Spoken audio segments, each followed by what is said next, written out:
Yeah, it actually does seem like we're experiencing a war against the middle class in general and white people in particular. I'm shocked that to come to that conclusion. I'm actually quite shocked that I can say that, and it seems reasonable, but I think it's happening. I mean, your enemy, I've always felt, of course, that the US government is your clear and present danger, your main enemy. It's not the Iranian government. Uh, they're not in a position to do anything to us. They may not like us, and they have plenty of reasons not to like us, but they're not a danger. What's a danger to us is our own damned government, which over the last 12 years or so, uh, or more, actually has been filled with Jacobins that hate the middle class. And basically, even if they're white people, they hate white people. I mean, it's just there's reasons for this, but yeah, something wicked this way comes very quickly. All right. Good morning, Doug. Well, it's morning for me. It's 4:40 a.m. here, and I guess it's what time is it It's where you are? yeah, it's 3:40 on Friday the 4th for me here in Phuket. And I've been to Phuket several times before, an island off the coast of Thailand. But we'll get back to that in a moment, perhaps. Yeah. We should talk Okay. about what happened today Yeah, in world history. we always like to do what happened this day in history, and I'm just seeing what notable things there are, and there are a couple of interesting things. And today in 1957, Soviet Union launched Sputnik 1, the world's first artificial satellite. Well, I remember it started the space race, and I think most of us Americans, and of course I was just a little kid back then, were quite amazed that those primitive, risky peasants flomping around in the mud with their great stomping boots were capable of putting something into orbit that the Americans had not up until that time. So the space race started and all the rest of that nonsense. Anyway, this day in history, and we've gone a long way since then because the next step is to Mars. Hopefully not with NASA, but with Elon Musk, I'd say. But that's a different subject. What else happened today? Well, we also had today in 1927, they started sculpting Mount Rushmore. Yeah, it's a marvelous thing. I've seen it and it's impressive. Uh, they have Washington and Jefferson, but then they put on Abraham Lincoln, who fought an entirely unnecessary war between the states, resulting in 700,000 deaths and basically tearing up and destroying the Constitution. So I'm not a fan of Lincoln on any basis. And I guess I don't know if we've had discussions of the so-called Civil War and its very aspects, but in my opinion, Lincoln does not belong on Mount Rushmore or on the penny or on the $5 bill. But the penny is going to disappear soon because I think it costs the government about $80 million per year to mint zinc but copper-plated pennies that nobody uses. Anyway, uh, the fourth character is Teddy Roosevelt, who I would say that if I was going to hang out with anybody for a week, of all the presidents, he would be one of my top choices. I mean, he was a genuine Renaissance man. Uh, many admirable qualities, except politically, he was a statist, uh, fomenting wars and loving it. So An he imperialist, started really, right? an imperialist, yes. So he started, from that point of view, a very nasty trend in American society with the being involved in the Spanish-American War and its consequences thereafter. So anyway, It is Teddy. interesting that he, the other people who had been on, they're much more historical figures. I mean, he was almost contemporary to the time when they're doing Mount Rushmore. Isn't that what's strange? Yeah, it is strange. Same thing is happening with the national currency, where uh, in the past we used to have Indians and mythical figures and all that on the currency in the past. Founding father, okay, Washington, special deal. But in recent times, we've gotten up to right after World War II. Well, first thing was putting Lincoln on a penny. I mean, this is like ancient Rome used to have just gods and goddesses and concepts on their coins, and it started to show its degradation when it put current or near current people, and that, of course, the emperor is always enshrined. And I guess this started with Lincoln, and who was the next person? Well, they put Jefferson on a nickel, and I think it was 1939. But was really objectionable was in 1946. What was that? 2 years after FDR died, they put him on the dime. I mean, this is somebody that's just died is enshrined on the dime.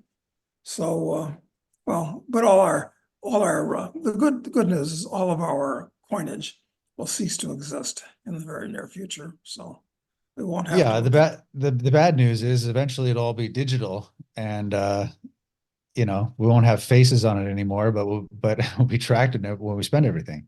Yeah, exactly. So what are you going to do? All right. So what else happened? Mount Uh, the Rushmore. other the other interesting thing is that in 1883, the Orient Express made its first journey from Paris to Istanbul. Yeah. Well, I'm all for the railroads and being able to go from one place to another over long distances. I rode the Orient Express both ways. Not quite from Paris. I rode it from Bern, Switzerland to Istanbul as a hippie. And we were we were in third class coming and going. Maybe we were in second class going to Istanbul, but we were definitely in third class coming back with unclean toilets and gypsies in the aisles with their sheep. But listen, nothing against the gypsies because they shared their food with us because our financial planning is basically hippie college kids was we'd pissed away all our money in Istanbul and we just had enough for the train tickets. We were prudent enough to figure that out anyway. So on the way back, we were bumming food from gypsies who very kindly gave us something to eat and cigarettes, which were only 10 cents a pack back in those days. Hmm. Local cigarettes, which were actually quite good. So, So they didn't gyp you. no, they didn't. They realized that we were too poor and bedraggled to be worth trying to gyp. Anyway, they're no longer gypsies. They're Roma, if you please. Right. That's right. Well, they still can gyp you, I hear. Yeah, that's right. And if you go to Romania, especially, they're such a damn nuisance because they sick their kids on you. The kids attach themselves to your legs like limpets, and they won't go away until you give money to them. They've got to let go of your leg to take the money, or until you drag them into a shop, and the shop owner will kick them off your legs. They hold you hostage, essentially. Oh, they Yeah. do. Gypsies are not popular in any place in Europe, but certainly where there are large numbers of them. And they say that after the Jews, gypsies were Hitler's prime prey, but there are so many of them, and they were so obvious. I thought he killed them all, but I guess not. Anyway, who knows? This is one of these questions that it's impossible to answer, if only because it's totally politically incorrect to actually look into what the facts may or may not be. Exactly. Yeah, totally incorrect. Just real quick on you talk about the railroad. I don't know if you see there's like we have in the crisis investing portfolio, we have an investment in a copper company, small copper company in Zambia. And there's this railroad that they utilize still and the Chinese are spending huge amounts of money to improve this railroad. This is on the east side of Africa. And then at the same time, on the west side of Africa, the US is now getting into this, huge amounts of money in order to build a competing railroad that basically it doesn't go quite over to Zambia, but it goes to Congo. And it's funny to see these railroads becoming a huge, important thing again when they've been Hmm. basically discounted for so long. Have you seen that? Yeah, because actually, I'm here in Phuket with Michael Yan, the war correspondent and combat photographer who's makes it his business to monitor all that kind of stuff. And I'll talk to Michael about it. He's quite interested and he's concerned about the Chinese expanding over the world. So, well, I'm kind of happy as a speculator in that stock we recommended because it's up from 22 cents to 38 cents. So Yep. it's treated us really well over the last, 5 months, I guess it has. And that's not Yeah. even warrant, which is a big extra freebie. So I'm all for building railroads in and around Zambia and the Congo because it'll make it easier to develop copper mines. And Do you know that's what? One thing when I was looking into this, what I learned is that railroad that they're still utilizing, that the Chinese have invested huge amounts of new money in, was originally built by Mao. hmm, it's not right. So the Belt and Yes, Road thing started long before uh, Xi. Mao did it. Mao did it. In my gym in Virginia, I have a collection of when I get back to Virginia, assuming I'm ever able to go back to Virginia, I have a pretty good collection of Mao era posters showing the workers and the peasants around the world. And of them, they're all on the wall, so they're easy to see. I have 3 or 4 of them show the Chinese in Africa during the days of Mao, with the Africans all having their little red book and all this type of thing. So yes, I think you're quite correct. Yeah, it's apparently it was 5,600 kilometers that they did, and they did it in. It's called the Hazara Railway. Yeah. Hmm. I was Uh, shocked by that. I was like, whoa, so we gotta, in a way, we have to, thank Mao for that investment. Because if they didn't have any infrastructure there to get this stuff out, it would probably be bad. that's right. There's so much history behind the scenes that we're just unaware of. Uh, anyway, Yeah. that's interesting. Well, tell us what your experience has been in Asia so far. I know you were in Malaysia, you were in Kuala Lumpur for a while. Now you're in Thailand. What are your Well, impressions? I haven't been to Asia since before COVID, before the COVID hysteria. And so I spent 10 days in Kuala Lumpur. And so far I've been in Thailand. I guess I've been here a week so far. I'm staying another 10 days. And I'll stay here in Phuket. Uh, so just to bring people up to date, because I don't think that Americans go to Malaysia at all. The other Farangs, uh, which is the word for foreigners in this part of the world generally, uh, were all Europeans. Really no other Americans in Malaysia and KL at all. Hmm. And as far as KL is concerned, when I first went there in 1980, uh, it was a totally different place. It has been terraformed since then. It is an extremely modern building with dozens, well, certainly a dozen really tall skyscrapers, including several of the tallest in the world, like the Petronas Towers and others that they're building now that are even taller.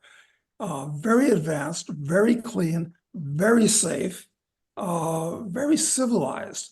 Uh, and what's interesting to me, very comparable to Singapore, actually, KL, but much lower cost than Singapore. You can get everything you want or need. The hotels are excellent and inexpensive, very inexpensive, even cheaper than here in Thailand. Hmm. So, having spent time in Malaysia before and been to a number of places other than KL, I've got to say Malaysia is developing nicely. In the past, I mean, this must have been 20 years ago, when I went up to the northern provinces of Malaysia, and it's very seriously Muslim up there. And it was kind of dismal and uptight and couldn't get a beer, this kind of thing. So those northern provinces, Malaysia was put together after World War II from a bunch of sultanates, basically. I think there were like 10 that were cobbled together to create Malaysia. And then the British had what they call the War of the Running Dogs against Malays that didn't like the British there. Anyway, bottom line, if you're going to be doing any traveling in this part of, into Southeast Asia, I would go to KL and be favorably impressed, even though it's definitely a Mohammedan society, but it's kind of a mellow variety of Islam. Yeah, I was So last there in 2011, and it was the only time I was ever there, and I had no idea what to expect, and I was really impressed. It was clean, nice. You could definitely live very luxuriously for very cheap, and I mean, it felt perfectly safe and very comfortable as a Westerner there. everything works. I mean, it's really a great place to live. I mean, Hmm. you're always going to be a farang. That's okay. But there's not a whole lot of farangs. So you're not considered a threat because there's not a horde of you there. So Right. yeah, it's a candidate. Definitely is. Hmm. Any other observations about Malaysia? Just like Well, I'll tell you, surprises or yeah, let me make another observation. It's that one thing that couldn't help but occur to me is that how this city, and we're not talking about a famous place that has been inundated with oil or anything like that, but it's that KL is transformed. It's a new and delightful city compared to American cities like Cleveland or Baltimore or Cincinnati or Chicago or 100 others. They haven't changed at all. I mean, since I was a little kid. And actually, since they haven't changed at all, many of the buildings are decrepit and the streets are pockmarked with ruts and potholes. And uh, so, and the railroads in the US are crappy. And I flew into Malaysia on Qatar Airways. There's no question that the two best airlines in the world are Qatar and Emirates. And they're not just better than American and European and South American airlines. They are orders of magnitude better. It's it is so noticeable. It's actually just embarrassing. Uh, the way from just business class, you're picked up at your hotel in a proper car, not a crappy old New York taxi that you pay for yourself. And uh, on the plane, they give you a pair of pajamas and you don't just have a nice lay down seat. It's actually a compartment. And I'm not talking about first class. I'm just talking about business class. The food is not airline food. It's the service is it's perfect. perfect. It's just perfect.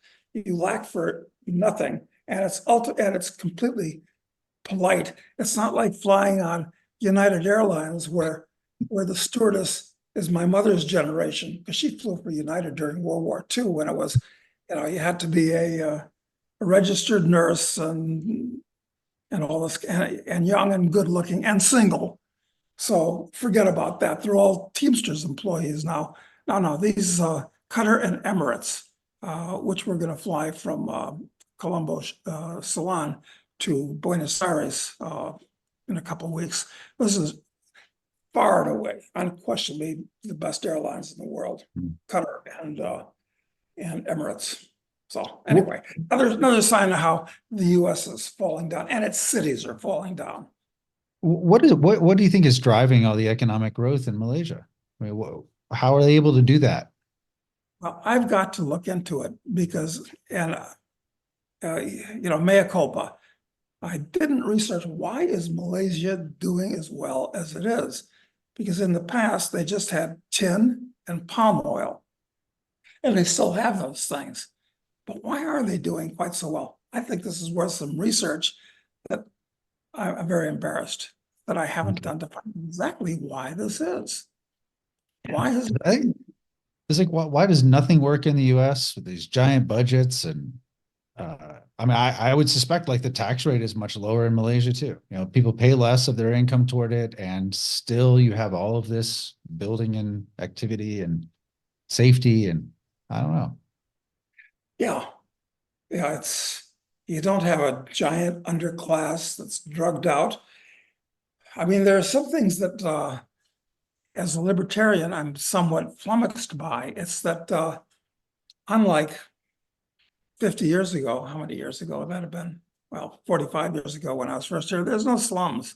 They put all the people into acceptable apartments. Well, they tried to put the Black people in cities in what were acceptable apartments, and they all automatically turned into slums. In KL, you can see that these are government-built high-rise apartments, but they're well-maintained, and they really look like ordinary, decent apartments for people that aren't rich. So there's no beggars, there's no people laying around in the streets. There's none of this San Francisco phenomenon. Why? I'm going to have the next time we're here. I'm still here in the exotic Orient. I'm going to find out why is Malaysia of all places doing so well. Yeah, it's interesting. Okay, well, what about Thailand? What observations there? Well, here we didn't even go to Bangkok. We went right to Phuket, and I've been here before 2 years ago, and I can tell you that this island, how big is this island? Because we drove all around the island just to see what was going on. It's a giant beach resort, but it's not a little crappy Caribbean island. It's a pretty big island in the Andaman Sea in southern Thailand. And it is full of ultra high class resorts. I mean, we're staying at a pretty good one right now, like where I am. I don't know if you can see it. I've got a backyard and a swimming pool, not a big one, but an adequate one, and all this type of thing. It's a very nice resort with a first class gym and all the rest of it. So we're staying here. But the island is full of these things. And on top of that, rich Asians and rich Europeans and some rich Americans are building like really rich houses on the ocean here or overlooking the ocean, because Thailand, for what faults it has, is a peaceful, quiet, happy place, notwithstanding the fact that there are separatist movements in Thailand in the far north with, basically Muslims, and in the far south with basically Muslims, where the army is battling them. But in purely Thai areas of Thailand, it's extremely safe and just delightful. And once again, you can get everything that you want, even though this is a resort island. We're not talking about Bangkok, where you can get anything you want in Bangkok. So one thing that kind of disturbs me, and I'm going to talk more to Michael Yan about this because we're spending the next few days hanging out together, is a new phenomenon here in Thailand, is that there are pot shops everywhere. you drive around the island, I think we probably saw, and there are many we didn't see, obviously, probably saw 30, 40 pot shops. And so I'm all for your body being your own possession. Do what you want with your body. I mean, and I have no problem with people that want to experiment with drugs, or for that matter, do 10 heroin shots a day. I don't care. Not my business, not your business, certainly not the government's business. But I find as a societal trend, it's somewhat disturbing that the island can maintain all those pot shops. Maybe it's just for the tourists, not as opposed to the Thais. But the problem with doing a lot of pot is it clouds your mind, frankly. If you do a lot of it, your mind is always clouded. I mean, they say, hey man, let's get fucked up. And that's what happens. So, if you want to do it, it's fine. But as a trend, it's not good. Well, I definitely witnessed it firsthand in Denver, where when they legalized it and it became an industry there, you could watch the decay happen in front of you. Now, I'm not saying one caused the other, but it happened at the same time for sure. And there were, I think I've told you about this before, but there was an interview in the Denver newspaper with a homeless guy a year after they legalized pot. There's a homeless guy, and they asked him. You really mean an unhoused, a person who's presently unhoused? Actually, at that time, they were calling them campers. They were really trying to call them campers. I swear. This is what they were pushing in Denver. What happened to bums and vagrants? Where did they go? I know. It's too degrading apparently. But anyway, this camper was formerly unhoused in Dallas, but when he learned of that there was pot available, he managed to get himself to be a camper in Denver. And so this homeless person relocated just for that alone. And so that homelessness definitely started to go up a lot at that point. And the quality of everything in the city, I think, started to degrade. And I'm not saying it's because of the pot, but that cultural trend, it was whatever that trend was, it went along with it. That reminds me, when I was in KL, I happened to talk to a couple of Venezuelans, very well educated and young, who'd left Caracas and had been back several times in recent years. And they were told me that the real estate market has bottomed in Venezuela. That houses were down about 90% a year ago or so. But now, in the last year or so, they've tripled in price.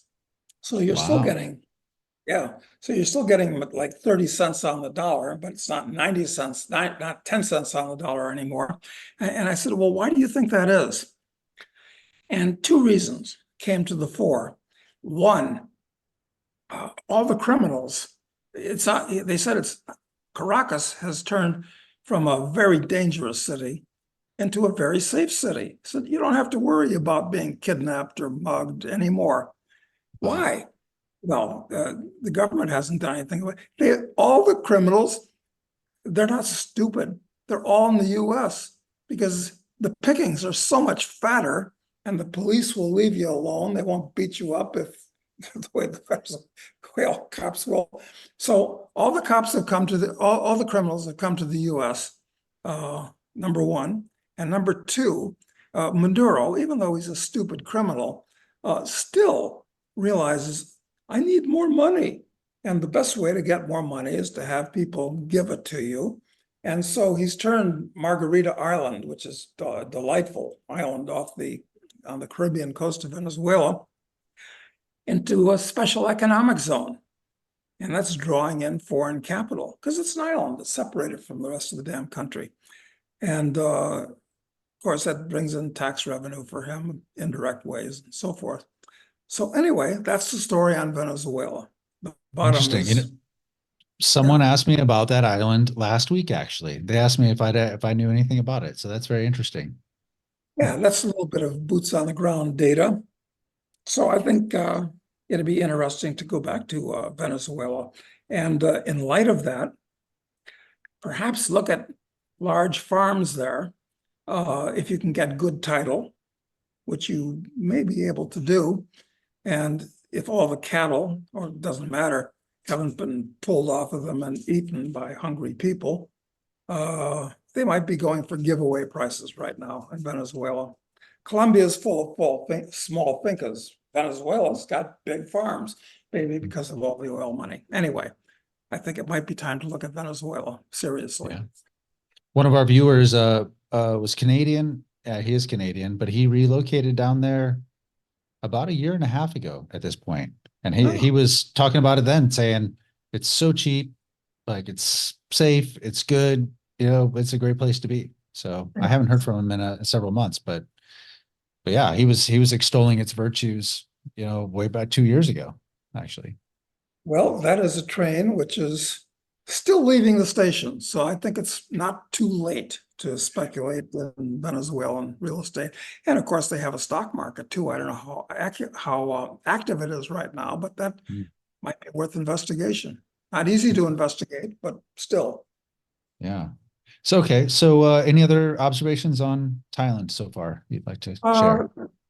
no, there's not a drug problem per se here, but I think there's going to be an even bigger drug problem in the US because, of course, one figure I've seen, and who knows what to believe, that about 25% of Americans are on, we're not talking about uh, getting screwed up with marijuana or even cocaine or even fentanyl, uh, but with actual legal prescription drugs, psychoactive things like Zoloft and Xanax and Prozac, and there's about 200 of them. So Americans just love these things and they don't think clearly. And the fact they don't think clearly or rationally is another reason why I fear that Kamala is going to win, if assuming they have the election. As when we were talking earlier, we may not have an election. Yeah, that could be the October surprise. Something really nasty happens and they have to put off the election because it's too chaotic. Anything can happen.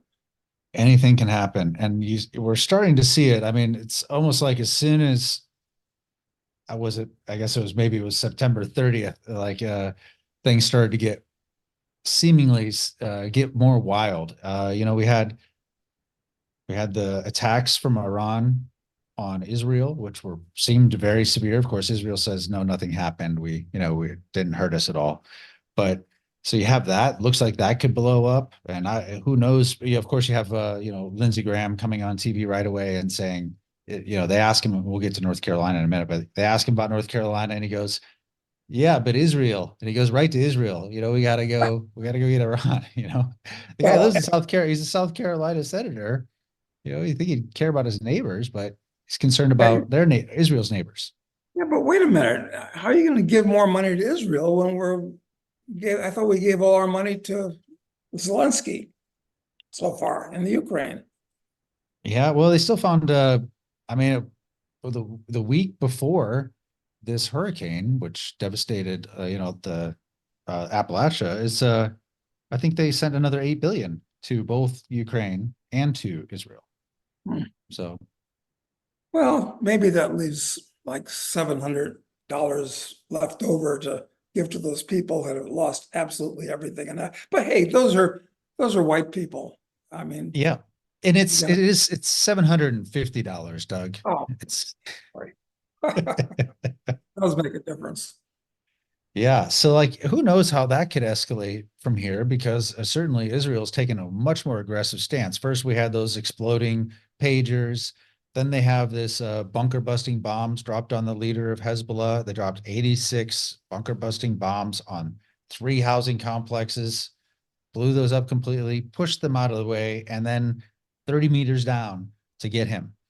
So they did that. And then recently then you had Iran strike back a little bit. Then you had Israel bomb and on a Russian airfield in Syria, where apparently some Iran had, stored some Hezbollah weapons. So they blew that up. And then in Beirut last night, they're dropping more bunker busting bombs. So this thing could explode at any moment. It's hard to imagine any way that this de-escalates from here. You got to imagine, I mean, they've been wanting to bomb Iran for a long time, a long time. I remember John McCain and Lindsey Graham, you know, singing Yeah, bomb, bomb, bomb, bomb, bomb Iran, right? yeah, I know. Two criminals that should have been put in jail for various crimes. It's shocking. Yeah, they'll start World War III in one place or the other. So that can escalate and be the October surprise, or we might see part of course, you know, then there's all this talk about all the, you know, there's the assassination attempts, and then there's the FBI and, you know, intel services say, of course, there's actually an Iranian plot to kill Trump, and there's active Iranian agents in the U.S. with like shoulder fired, you know, missiles to take out Trump. Yeah, I frankly don't believe any of that. It's just more war propaganda. As always happens, in World War I, famously, when the Germans went through the low countries, there were pictures of uh, or cartoons that were fabricated of German soldiers bayoneting Belgian babies. And by God, when the Iraqis and Saddam Hussein invaded Kuwait, the same damn meme. They were overturning Incubators. incubators. Yeah, and not bayoneting the babies, but tossing the babies on the floor so they could take the. And it was all lies. So I suspect this is just another lie to whip up the hoi polloi, saying we need a war. Yeah. So So that could be the October surprise. I mean, maybe a false flag thing, maybe you know, it says that, and then what's happening with this hurricane? You know, it went through Florida, caused some real damage there, but really it was the Carolinas, really like the, you know, Asheville and Boone and, you know, those areas that got crushed. I mean, destroyed by this whole thing. And the response to it has been pretty shocking. The way FEMA has handled it, the way the authorities have handled this whole situation, and you know, in a way, it looks like it reminds me of what happened with Maui in some parts, where, you know, he had this disaster come in, he's totally devastated. FEMA comes in, makes sure no one can see anything, make sure, you know, gets command and control over the situation, issues $750 to the families who lost their homes, and then, you know, they're trying to buy all their homes out. So well, reading the establishment press online, as I do, having a subscription to America's Fag Hag Rag, the WAPO, and the New York Times, which, in case anybody's, uh, I don't want to compromise. The reason I subscribe to them is, as a Uruguay resident, they cost me $10 a year a piece. Okay, I'll do it. And I get stuff from Atlantic Magazine and the New York Review of Books and all these lefty establishment publications. And I promise you, none of them have said anything about what a disaster it is in the Carolinas and Appalachia. So I'm innocent of, tell me what you've heard from sources that you've got. It's not the ones that I'm getting down here. yeah, this is the great thing about Twitter. You hear from people that are specifically there, their actual stories of what they're doing and what they're seeing. Now, a lot of the areas, there's no power, there's, you know, no water, obviously, and many of the areas, because they, you know, it goes to these little. There's a lot of, you know, little streams that basically go through the mountains there, and, you know, just like in Colorado, you'll have the road there, and then you'll have some houses all built along those streams. They've never flooded before, but there was so much rain in such a short period of time that everything in those little valleys was washed away, and it happened all of a sudden. I mean, it was like a flash flood, like you might see in the desert, in the desert canyons, you know, where, and um, I don't remember how many people died in Katrina, but you know, Katrina was this huge deal in 2005. Let's check. Do you remember how many died in Katrina? I want to say a couple hundred, but that's a hazy memory. It looks like 1392 Oh, fatalities, what they wow. say. Hmm. I think this is going to make that look moderate. Hmm. I really think it's going to make it look, because there were entire families wiped out, entire towns wiped out, just washed away. And people that are in the mud still, because there's, basically once the ground was totally saturated, it just came down. It was like a mud flood. And a lot of the areas are inaccessible still. And a lot of course, America, most people actually, they want to help. So a lot of people are trying to help personally, individually. Um, and they're being blocked at this point by the local authorities and the state authorities. They're being blocked, like telling them they can't go certain places, they can't access certain areas, they can't distribute, whatever relief stuff that they have. That instead they've got to go through the proper channels. They got to use the right contractors. Again, there's the disaster relief grift, just like there's the migrant grift and the homeless grift. So there's all these agencies and the nonprofits tied to them, but it's a total disaster. And I think this, if there was ever any event, they've been trying to talk, well, the feds have been talking about that MAGA right-wing extremists are the greatest threat to the homeland. They've been trying to stir this up for quite a while now. I mean, since Trump came into office, for sure. This is the first time that I've seen any event where you might actually legitimately see people get violent about what's happening, because they not violent over an election or any of that nonsense, but violent over the fact that people are needing help and they aren't getting it, and no one, and the feds, the government is blocking it, and that could, and it's hard to imagine that doesn't come to violence at some point. Yeah. Yeah, it actually does seem like we're experiencing a war against the middle class in general and white people in particular. I'm shocked to come to that conclusion. I mean, actually quite shocked that I can say that, and it seems reasonable, but I think it's happening.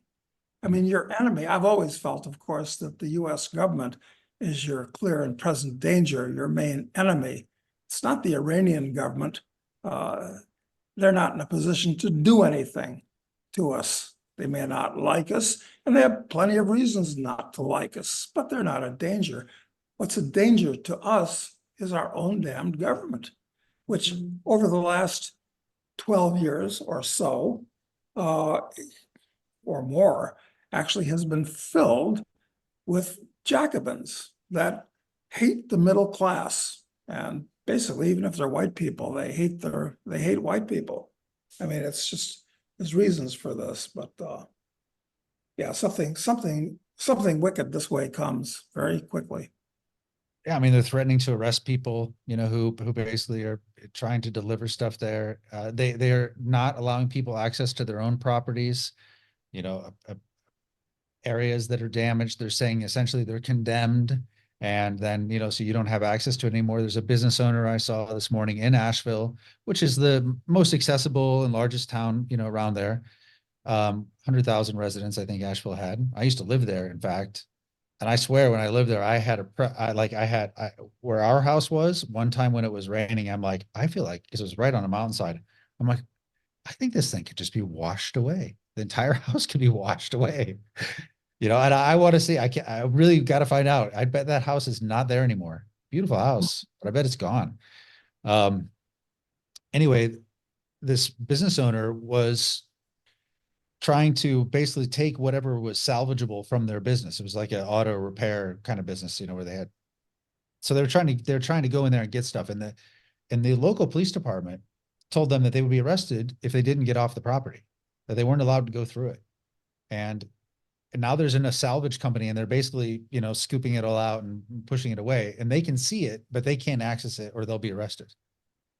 That's really insane. It's criminally insane, making things worse. I mean, the only time I've been to a disaster area when I took a little tour after Katrina, when New Orleans was still recovering. And the only time I saw the FEMA people, I remember this in particular, there were a dozen of them, standing around in their blue jackets with big FEMA letters on the back. And they were just standing around, getting a lecture, or God knows what they were doing, standing around in a circle. But even if they weren't standing around in a circle, what are these people going to do? I mean, these FEMA bureaucrats, to help things, except collect their salaries and do what you're talking about, stop other people from rebuilding their own and their neighbors' lives. They're counterproductive. They serve no useful purpose. No useful Works. purpose. And I No. would encourage everybody to go check. People should go Google something called elite panic. It's something I just learned about, but basically it's a well-researched topic. And essentially what it is that when there's these disasters, the elites step in, and their number one concern is the loss of order, that people are going to start, revert to their, animal instincts and start raping and pillaging everywhere they go. So what they do is it's all about command and control, and they shift the problem from the disaster to the lack of control, and that they need more control over things.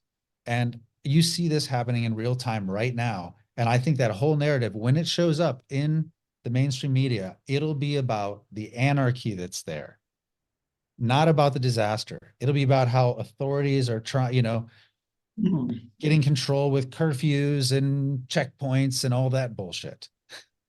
It's insane. Yeah. Yeah, I think you're absolutely correct about that. Well, and part of that's reinforced by the fact that people that go to work for the government like to control other people and like to feel they're doing something useful. And that's the only useful thing they can do, is what they want to do is control other people. So yeah, makes perfectly good sense to me. But you can imagine somebody who knows that their family is down that road and they're trying to bring them something, and some guy in one of those, jackets stops them on the road and says, no, you can't go. That you push that guy to a certain point, that guy is going to take matters into his own hand, and he's going to go. And if that guy's in his way, that guy will be removed from his way. Yeah, that's right. Because what comes first? The order from somebody you don't know and don't like, or saving the rest of your family that needs help? Well, pretty simple decision, especially for people that are brought up in that part of the country, which are, they're a little bit more independent than city dwellers on the East Coast. Right. So, I mean, the initial response to this, people are like, well, it's certainly going to affect the vote, the elections, because these people are not going to be able to vote in an orderly way. The polling stations in a lot of these small towns are gone. So, and this is a red area, a Republican oriented area. So it's certainly going to affect it in that way. But, I think that you could see this as the catalyst to something that leads to a justification for larger election issues. Like I said, the lack of order, the violence that might come from it, that kind of thing. So I kind of hope this is the only October surprise we see is this event, but there could be more.